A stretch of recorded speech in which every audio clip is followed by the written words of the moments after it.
जब जमीन बँटती है तब माता-पिता क्यों बँट जाते हैं? नमो बुद्धाय साथियों, आप देख रहे हैं बुद्ध भीम स्टूडियो। आज की कहानी हमें यह समझाती है कि माता-पिता का सम्मान कितना ज़रूरी है। एक गांव में रामदास नाम का एक बूढ़ा किसान रहता।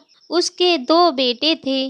रामदास और उसकी पत्नी ने पूरी जिंदगी मेहनत करके अपने बच्चों को बड़ा किया। खुद भूखे रहकर भी उन्होंने अपने बच्चों को पढ़ाया, लिखाया और अच्छा जीवन दिया। समय बीता, दोनों बेटों की शादी हो गई।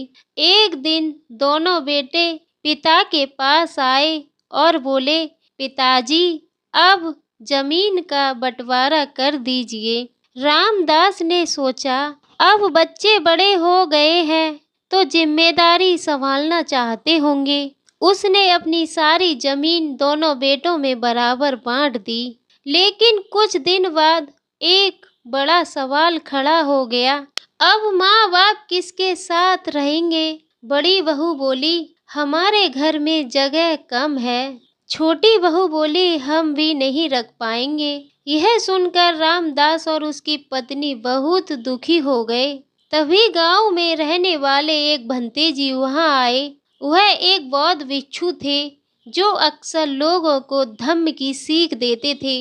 उन्होंने दोनों बेटों से पूछा, तुमने जमीन का बंटवारा कर लिया? दोनों बेटों ने कहा, हाँ भंते जी।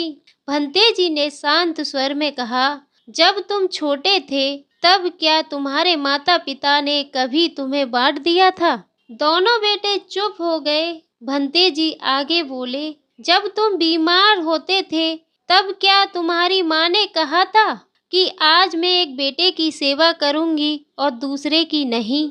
दोनों बेटों की आंखें झुक गईं। भंते जी ने फिर कहा, जिस माँ बाप ने पूरी जिंदगी तुम्हें बिना बांटे प्यार दिया, आज तुम उन्हें बांटने की बात कर रहे हो। याद रखो, जिस घर में माता पिता का सम्मान नहीं होता वहाँ सुख और शांति कभी नहीं रहती। भंते जी की यह बात सुनकर दोनों बेटों को अपनी गलती का एहसास हुआ।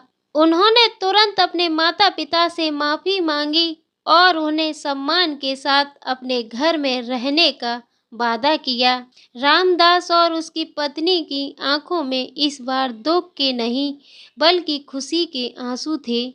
माता पिता वह छाया है जो पूरी जिंदगी हमें बचाती है, लेकिन जब वही छाया बूढ़ी हो जाती है तो उसे छोड़ देना सबसे बड़ा अन्याय है। याद रखिए, जमीन के टुकड़े हो सकते हैं लेकिन माता पिता के प्यार के नहीं।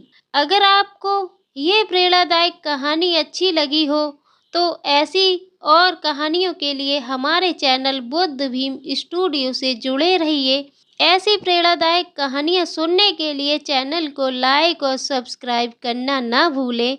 धन्यवाद।